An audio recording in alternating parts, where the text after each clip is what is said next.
आज से लगभग 5 मिलियन साल पहले अंतरिक्ष में कई गैसों के मिश्रण से एक बहुत ही जोरदार धमाका हुआ।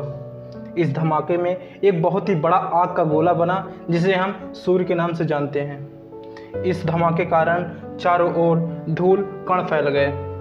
गुरुत्वाकर्षण की शक्ति के कारण ये धूल कण छोटे छोटे पत्थर के टुकड़ों में बदल गए। धीरे धीरे टुकड़े भी गुरुत्वाकर्षण की शक्ति के कारण आपस में टकराकर एक दूसरे के साथ जुड़ने लगे। इस तरह हमारे सौरमंडल का जन्म हुआ। कई मिलियन साल तक गुरुत्वाकर्षण शक्ति ऐसे पत्थरों और चट्टानों से धरती बनाने के लिए जोड़ती रही। उस समय सबसे ऊपर ग्रह सौरमंडल में सूर्य का चक्कर लगा रहे थे। चट्टानों की आपस में टकराने के कारण धरती में आग के गोले के रूप में तैयार हो रही थी, जिसके फलस्वरूप लगभग 4.5 मिलियन साल पहले धरती का तापमान लगभग 1200 डिग्री सेल्सियस था। अगर धरती कुछ था तो उबलती हुई चट्टानें, कार्बन डाइऑक्साइड, नाइट्रोजन और जल वाष्प एक ऐसा माहौल था जिसे हम चंद पलों में दम घुटकर मर जाते हैं। उस समय कोई भी सख्त सतह नहीं थी, कुछ था तो बस खत्म होने वाला उबलता लावा था। दोस्तों, अब बात करते हैं धरती की सतह कठोर कैसे बनी। धरती पर पानी इकट्ठा होने के कारण धरती पर ऊपरी सतह ठंडी होने लगी। उबलती चट्टानें ठंडी होने के कारण सख्त होने लगी, लेकिन धरती के अंदर लावा उसी रूप में मौजूद रहा। धरती का ऊपरी तापमान 70-80 डिग्री सेल्सियस पहुंच चुका था। धरती की सतह सख्त हो चुकी थी। धरती के वातावरण में काफ़ी बदलाव आने शुरू हो गए थे। तापमान और हालत एकदम सही थे। धरती पर आज पानी है, कई बिलियन साल पहले का है। इसी पानी के नीचे सारी सख्त सतह ढक चुकी। अब बात करते हैं कैसे शुरू हुआ जीवन धरती पर। 3.5 बिलियन साल पहले धरती पर पानी पहुंच चुका था। ज्वालामुखी फूट फूट कर छोटे छोटे द्वीप बन चुके थे। उल्काओं की बारिश अभी भी रुकी नहीं थी।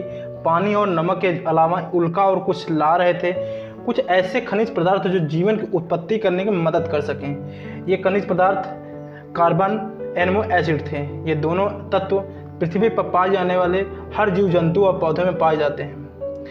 ये उल्का पानी में 3000 मीटर नीचे चले जाते थे। ऐसा सूर्य की किरणें पहुंच नहीं पाती थी। धीरे धीरे उल्का पिंड ठंडे होकर जमने लगे। इन्होंने एक चिमनी का आकार लेना शुरू किया। ज्वालामुखी में पड़ी दरारों में पानी आने से धुआं का इन चिमनियों से निकलने लगा।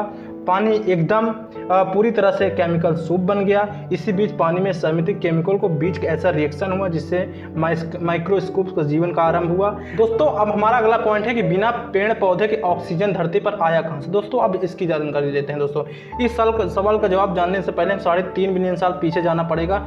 वो समय था जब समुद्र की निचली सतह पर चट्टानों के जैसे पड़े उग रहे थे। उन्होंने एक कॉलोनी बना ली थी। इस पर जीवित बैक्टीरिया थे। इन पत्तों से स्ट्रोमेलेट कहा जाता था। ये बैक्टीरिया सूर्य की रोशनी से अपना भोजन बनाते थे। इस प्रक्रिया संश्लेषण को फोटोसिंथेसिस कहा जाता था दोस्तों, जिसे यह सूर्य की किरणें की ताकत से कार्बन डाइऑक्साइड और पानी की ग्लूकोज से बदल देता है। दोस्तों, एक अद्भुत द्वीप से बने 2 महाद्वीप। दोस्तों, 2 बिलियन साल तक ऑक्सीजन गैस का स्तर बढ़ता रहा। धरती को घूमने का सही समय कम होता रहा। दिन बड़े होने लगे।